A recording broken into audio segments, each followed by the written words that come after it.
Bien le bonjour les ludinautes, aujourd'hui je vous reçois sur ma chaîne Au Coin du Feu pour la première fois et pour ça je vais vous présenter un top de jeux qui m'est cher, le top 5 de mes jeux à offrir pour des enfants entre 2 et 4 ans. Si ça vous intéresse, on se retrouve tout de suite.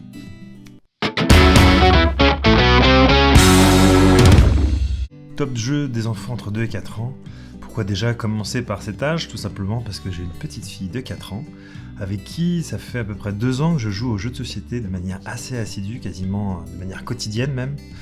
Et j'adore ça et on adore partager un peu ces moments et tout, donc c'est vraiment super. Et maintenant c'est vrai que je me suis mis à un peu offrir à tout le monde des jeux de société, surtout pour les petits. Et c'est vrai que c'est toujours un succès. C'est vrai qu'il y a beaucoup de bienfaits, beaucoup de côtés positifs qui sont apportés par jouer aux jeux de société. Avec les parents, c'est des moments de partage de qualité, chacun à sa place, chacun oublie un peu potentiellement les enfants s'ils ont des soucis à l'école, hop, ça le recentre sur quelque chose d'autre. Donc c'est vraiment un énorme apport pour l'enfant. Et je ferai peut-être une vidéo là-dessus, mais il y a même des études scientifiques qui le prouvent. Et donc du coup, offrir des cadeaux pertinents, ça peut être sympa. Je pense que la plupart des gens ne savent pas que dès 2 ans, 2 ans et demi, on peut jouer de manière assez assidue et de manière assez sympa avec ses enfants. Et donc voilà, petit top 5 des jeux à offrir entre 2 et 4 ans. Et donc pour ce faire, je vais vous présenter aujourd'hui mon premier jeu de mon top 5.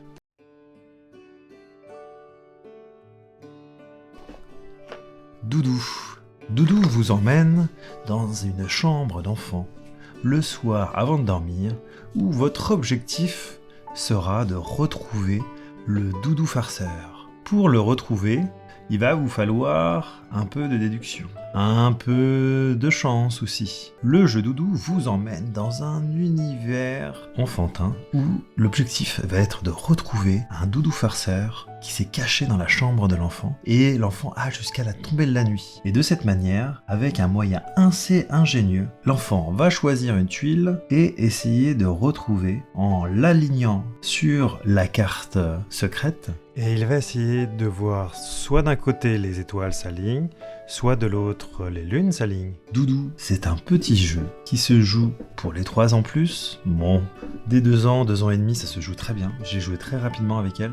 Donc dans les plus, j'ai mis un mécanisme très ingénieux et particulièrement efficace. Effectivement, c'est un jeu original. Ce type de mécanisme, on le voit pas souvent. Et donc rien que ça, c'est quand même sympa. Un univers évidemment qui parle aux enfants, la chambre, les doudous, les jouets, c'est top. Et ensuite, dans les moins, alors effectivement, j'ai mis le hasard parce qu'effectivement, c'est un jeu qui est assez hasardeux, ce qui fait que même si l'enfant quelquefois joue bien, il peut perdre. Mais voilà, il faut le savoir. Et donc voilà pour Doudou. Maintenant, passons au top 4. C'est la chasse aux monstres.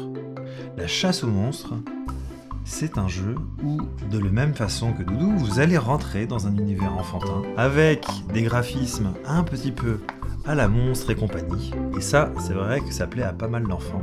Dans la chasse aux monstres, les enfants vont devoir coopérer pour essayer de retrouver les doudous qui font peur aux monstres. Puisqu'effectivement, un enfant est en train de dormir, il y a des monstres qui apparaissent petit à petit, et l'objectif des enfants va essayer de les faire disparaître. Et pour ce faire, ils vont utiliser un petit peu leur mémoire, parce que oui, il y a un petit peu de mémorisation dans ce jeu. L'avantage, c'est que le niveau est adaptable, et donc du coup, en fonction de l'âge, vous pourrez augmenter le niveau de difficulté. Et donc, en retrouvant les doudous, les enfants vont pouvoir emmener les monstres directement dans le placard, puisqu'effectivement, la boîte est bien pensée, et il y a une vraie forme de placard dans la boîte. Du coup, de manière physique, l'enfant, une fois qu'il a retrouvé le jouet, va prendre le doudou, le présenter au monstre, prendre la carte monstre et dire cette phrase magnifique « Au placard, le monstre ».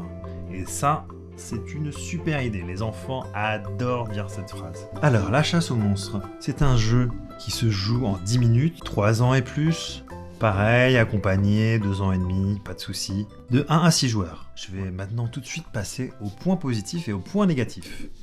Alors, dans les points positifs, la phrase « Au placard le monstre », c'est une super idée. Les enfants sont fous de cette phrase et je pense que ça fait en grande partie du succès. Donc le thème, effectivement, qui est super bien fait, avec un graphisme à la Monstres et compagnie, très coloré, un peu 3D, etc. Donc ça change aussi, c'est sympa. Un petit peu de mémorisation, voilà, c'est pas mal. Ça permet de les faire travailler un petit peu là-dessus. Et le quatrième point positif, c'est le niveau de jeu adaptable. En fonction de l'âge, vous pourrez augmenter la difficulté. Dans les points négatifs, c'est les monstres qui peuvent peut-être faire un peu peur. Et donc voilà, c'est terminé pour la chasse aux monstres. Passons maintenant au top 3. Attrape-rêve, c'est donc un jeu d'ambiance coopératif ou compétitif qui est basé sur de l'observation, mais également récit de conte, donc du coup imaginaire. Attrape-rêve vous envoie dans un univers féerique, voire onirique, où l'objectif, encore une fois, nous sommes dans le monde des rêves et des enfants qui font dodo. Chaque enfant va devoir recouvrir le cauchemar d'un doudou. Pour gagner le maximum de points, il va devoir être un petit peu observateur. Il va falloir choisir le doudou le plus petit pour gagner le maximum d'étoiles, et sachant que chaque étoile correspond à une petite bulle de rêve qui ira se greffer sur le plateau de jeu de chaque enfant. Les enfants ont intérêt à bien réfléchir et à bien l'observer. L'univers est vraiment sympa, et ce qui est encore plus sympa, c'est la dernière partie qui est facultative dans les règles, mais pour moi qui est obligatoire, puisque c'est une des meilleures parties, c'est-à-dire qu'une fois qu'un enfant a rempli son plateau, la partie se termine et chaque enfant va raconter une histoire en utilisant les bulles de rêve qu'il a pu récolter durant la partie. Passons donc maintenant au plus et au moins. Premier point positif, le jeu est assez original. Observation puis récit d'histoire, vraiment pas mal. Deuxième point, l'univers onirique avec des dessins vraiment sympas même pour les parents. Et la troisième point qui est vraiment le coup de cœur, d'avoir à raconter une histoire en utilisant les tuiles, ça aide énormément les enfants à raconter des histoires. Si vos enfants est un peu créatif, un peu imaginatif, ce sera super. Et l'avantage c'est que très rapidement, ils peuvent jouer même entre cousins, entre frères et sœurs, etc. La partie histoire est assez accessible finalement, permet de niveler un peu le niveau. Et le point négatif, c'est que c'est un jeu qui reste assez simple, et donc ce sera limité en termes d'âge. Si vous montez un peu trop en âge, je pense qu'ils perdront l'intérêt du jeu. Et maintenant, passons au numéro 2. Alors, je vais vous présenter Panic Island. C'est un jeu coopératif de rapidité et de mémorisation. Donc ça mérite aussi d'être assez original. Le concept du jeu est simple puisque vous êtes renvoyé à la période de la préhistoire et avec plein de petits Cro-Magnons qui souhaitent aller manger un grand gâteau d'anniversaire. Pour ce faire, vous allez devoir essayer de retrouver les enfants dans la jungle et les réunir pour les emmener près de ce gâteau pour fêter l'anniversaire. Sauf que, pour vous ralentir, il y a de drôles de pièges qui ont été posés.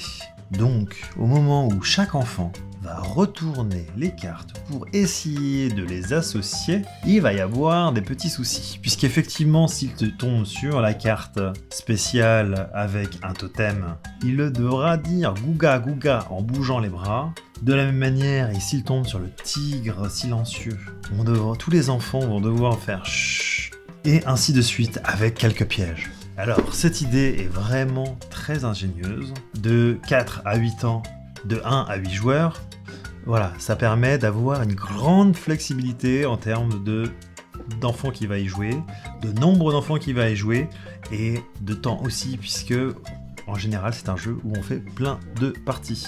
Et donc le sablier va nous permettre justement de contrôler le temps. Ils vont devoir associer des Cro-Magnons de la même couleur, et une fois quand deux sont retrouvés, hop, ils éliminent, et ils peuvent avancer comme ça, jusqu'à retrouver tous les petits Cro-Magnons. Donc, en point positif, c'est un jeu déjà qui est très rapide. Et ça, quand on est parent, c'est pratique d'avoir des jeux rapides. Ça nous permet un peu de plus facilement timer. Si on a 5 minutes, si on a 10 minutes, hop, ça nous permet de bien doser la chose. Deuxième point positif, c'est un jeu fun.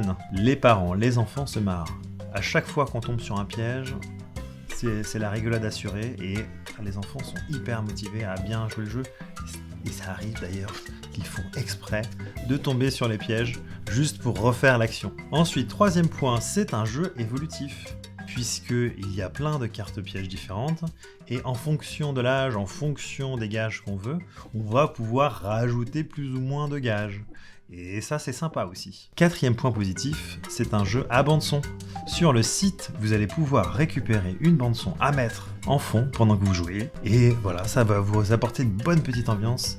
Et pour les enfants et tout ça, c'est super. Et en point négatif, bah écoutez, je n'ai pas trouvé de point négatif pour le coup. C'est vraiment un jeu simple, efficace, que les enfants adorent. C'est mon top 2. Et enfin, on arrive au tout dernier, le top 1. Qui est un jeu qui est hors catégorie pour moi, vraiment il est extraordinaire et un succès systématique à chaque fois que je le propose. Mon top 1 c'est Gagne ton papa. C'est un jeu assez particulier puisque déjà c'est un jeu 3 en 1. Vous avez vraiment 3 activités différentes à faire. C'est un jeu abstrait à la Tetris, c'est-à-dire Tetris version puzzle. L'objectif, ça va être assez simple, vous allez prendre une carte et vous allez regarder, il y a 2 côtés, chacun prend les pièces associées, il va essayer de faire rentrer ces pièces de puzzle le plus rapidement possible dans sa zone. Ce qui permet qu'effectivement, le niveau de difficulté va être différent pour l'enfant et pour l'adulte, et donc la version adulte n'est pas si simple que ça. Donc vous allez pouvoir vous-même vous amuser. Ce côté évolutif est vraiment très ingénieux. Ce sont des belles pièces en bois. Donc c'est vraiment agréable à toucher, à garder. Et ensuite, l'avantage, c'est qu'il y a également 2 autres jeux. Vous allez avoir un deuxième jeu où l'objectif va être d'accumuler les pièces les unes sur les autres sans faire tomber votre tour de pièces. Et le troisième jeu, c'est un jeu où vous allez avoir un modèle et l'enfant va essayer de refaire ce modèle en utilisant les pièces en bois. Gagne ton papa, c'est un jeu incontournable, très intéressant puisque très évolutif. Le niveau de difficulté peut commencer dès 3 ans et jusqu'à 10 ans. Et pour une fois, même les parents s'amusent. C'est vraiment un jeu à offrir qui coûte pas si cher que ça par rapport au contenu qu'il a et à la qualité des pièces. Donc c'est ma recommandation numéro 1. Maintenant faisons les plus et les moins. Alors, premier point positif, le jeu est évolutif. De 3 à 10 ans, vos enfants pourront y jouer. Et l'avantage, c'est que les parents s'amusent. Et ça, c'est assez rare pour quand même l'indiquer. Un niveau de difficulté où vous pouvez perdre sans faire exprès face à vos enfants. Troisième point positif, ce sont les pièces en bois. Eh oui, les pièces en bois, c'est quand même assez agréable au toucher, à conserver, on sent vraiment de la qualité, et ça, c'est vrai que c'est super sympa. Quatrième argument, effectivement, 3 jeux en 1. Pour le prix, honnêtement, les 3 jeux sont intéressants. Et évidemment, il y en a un qui est vraiment principal, qui est le jeu d'affrontement, mais les 2 autres sont bien utiles de temps en temps pour jouer avec son enfant. Et maintenant, les points négatifs. Dans ce domaine, je ne vois pas grand chose. Il y en a un seul qui peut être un peu dommageable, c'est l'univers. Puisqu'effectivement, pour le coup, c'est un jeu abstrait, il n'y a pas vraiment d'univers, et ça aurait pu être sympa d'avoir un thème dessus. Et voilà, j'ai donc terminé avec mon top des jeux de société à offrir pour des enfants entre 2 et 4 ans. J'espère que cela vous aura été utile, et on se retrouve très bientôt pour une prochaine vidéo. Ciao les ludinautes!